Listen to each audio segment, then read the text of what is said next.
তো হ্যালো বন্ধুরা, আমরা আজকে বানাতে চলেছি বেঙ্গলের ফেমাস চাট আলু কাবলি। সবার প্রথমে একটি কড়াইয়ের মধ্যে কিছুটা জল নিয়ে ফুটে এলে এর মধ্যে একদম ছোট করে কুচনো আলু দিয়ে দেব। আমি এখানে দুটো আলু নিয়েছি। এর মধ্যে আমরা কিছুটা পরিমাণে লবণ দিয়ে দেব। লবণের ফলে আলুগুলো খুব তাড়াতাড়ি সেদ্ধ হয়ে আসবে। আর খুব ভালোভাবে একবার নাড়াচাড়া করে মিশিয়ে নেব। আর এভাবেই গ্যাসের মিডিয়াম ফ্লেমে ফুটতে রেখে দেব।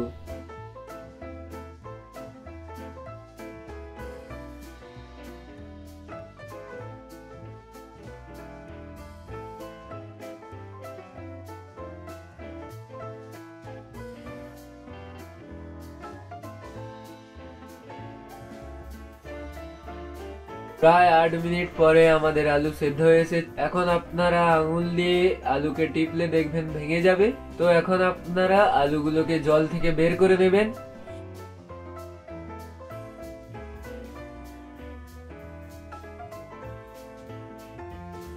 এরপর আমরা একটি বাটির মধ্যে আলুগুলোকে নিয়ে নেব। এরপরে এর মধ্যে অর্ধেক চামচ পরিমাণে গোলমরিচ গুঁড়ো দিয়ে দেব। অর্ধেক চামচ জিরে গুঁড়ো দিয়ে দেব। অর্ধেক চামচ লাল লঙ্কা গুঁড়ো দিয়ে দেব। কিছুটা পরিমাণে ভিজিয়ে রাখা ছোলা দিয়ে দেব। একটি একদম ছোট পিস করে কেটে রাখা টমেটো দিয়ে দেব। একটি শসা দিয়ে দেব একদম ছোট করে কুচনো। একটি পেঁয়াজ দিয়ে দেব একদম ছোট করে কুচনো। 3-4টে কাঁচা লঙ্কা দিয়ে দেব ও কিছুটা ধনিয়া পাতা দিয়ে দেব। আর এই অল্প পরিমাণে তেঁতুলের পাল্প বের করে এর মধ্যে দিয়ে দেব।